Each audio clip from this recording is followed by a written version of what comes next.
उत्पत्ति अंत का आरंभ होता है। हर चीज अपने आने से पहले अपने जाने का समय निश्चित करके आती है, लेकिन समय जो हर चीज का अंत लिखता है उसका अंत कैसा होगा। पृथ्वी पर हम सभी समय के साथ जुड़े हुए हैं, लेकिन हम अपने समय के अस्तित्व को कभी भी नियंत्रित नहीं कर सकते। देखा जाए तो हमारा कोई वर्तमान काल है ही नहीं। हम सब अतीत में जीते हैं और भविष्य की ओर आगे बढ़ते हैं। समय के इस आखिरी अध्याय में हम समय के हर एक पहलू को गहराई से समझने की कोशिश करेंगे, जो समय को झूठा और एक भ्रम बनाते हैं।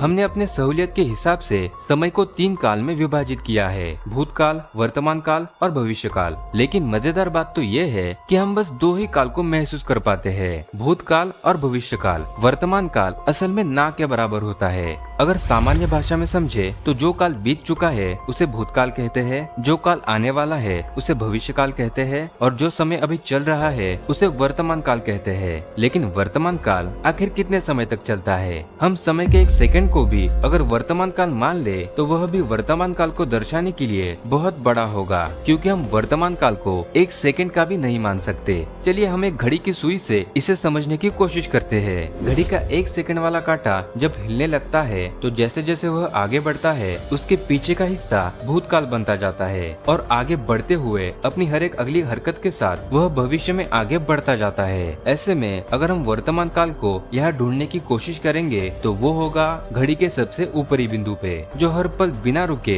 बस चलता जाता है। और इसी वर्तमान काल में हम जीते हैं। हमारा वर्तमान काल इस घड़ी के कांटे की तरह कभी नहीं रुकता। यह हर पल बहता रहता है और इसे कभी भी नियंत्रित नहीं किया जा सकता। इसलिए हमें मान सकते हैं कि हम बस 2 ही काल में जीते हैं, जिसमें हम हर एक सेकंड को भूतकाल बना के उसके अगले ही पल में भविष्य में आगे खींचे जा रहे हैं। लेकिन इस घड़ी को हम इंसानों ने पृथ्वी पर बनाया है। अंतरिक्ष में समय घड़ी में बंधा हुआ नहीं है। तो सोचने वाली बात है कि यह वर्तमान काल का क्या अस्तित्व होगा।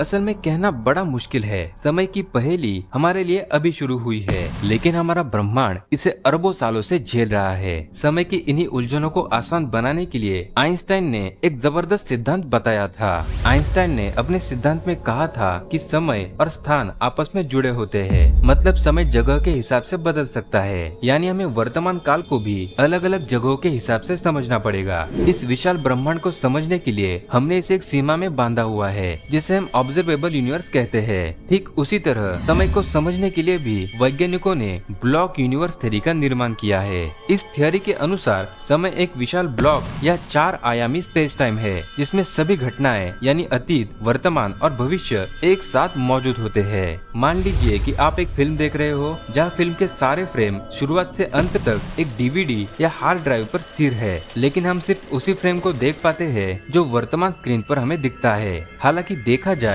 तो अतीत, वर्तमान और भविष्य ये सभी काल एक ही जगह पर मौजूद होते हैं और यही ब्लॉक यूनिवर्स थ्योरी का मेन कंसेप्ट है।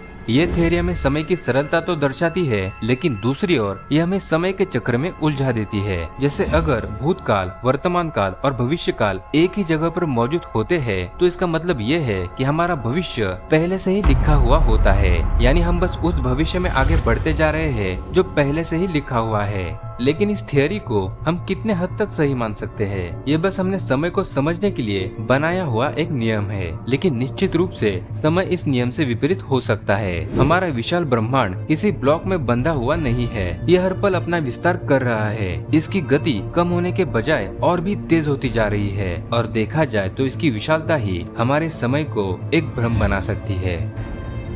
हमारे ब्रह्मांड में सारी घटनाएं प्रकाश के रूप में रिकॉर्ड होती है। हालांकि ये रिकॉर्ड स्थायी नहीं होता, क्योंकि प्रकाश का प्रसार हमेशा जारी रहता है, लेकिन अक्सर फैलाव का दायरा जब बढ़ जाता है तो उस चीज की तीव्रता कम हो जाती है।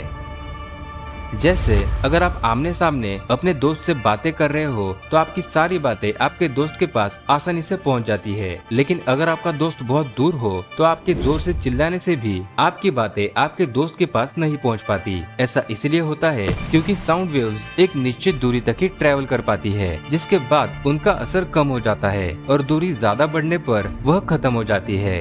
और अंततः यही चीज प्रकाश के निरंतर बहाव के साथ भी हो सकती है। हमारा ब्रह्मांड एक सीसीटीवी कैमरे की तरह है जो सभी चीजों का रिकॉर्ड प्रकाश के रूप में अपने पास रखता है। यहाँ हमारी पृथ्वी के प्रारंभ से लेकर आज तक की सभी घटनाओं का रिकॉर्ड मौजूद है। लेकिन जब हमारी पृथ्वी का विनाश होगा तब क्या होगा?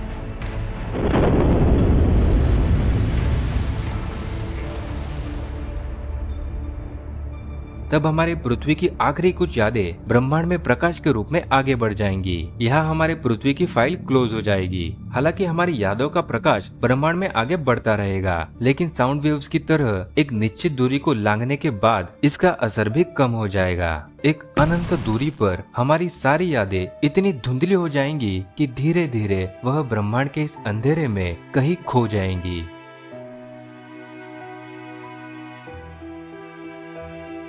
इस अनंत ब्रह्मांड में पृथ्वी जैसे छोटे ग्रह पर समय की इस अद्भुत संरचना को समझना हम इंसानों के लिए बहुत मुश्किल है। ऐसे में समय को लेकर हर व्यक्ति के विचार अलग हो सकते हैं, लेकिन आज की पूरी वीडियो देखने के बाद आप समय को लेकर अपना क्या विचार रखते हैं ये कमेंट करके जरूर बताइए। और वीडियो अनोखी और अच्छी लगी हो तो वीडियो को लाइक और अपने दोस्तों में शेयर जरूर कीजिए। और चैनल पर नए हो तो चैनल को सब्सक्राइब करना मत भूलिए, क्योंकि ऐसे ही अनोखे वीडियोस आपसे कहीं मिस न हो जाए। तो हम मिलते हैं हमारी अगली वीडियो में और एक रहस्यमय वीडियो के साथ।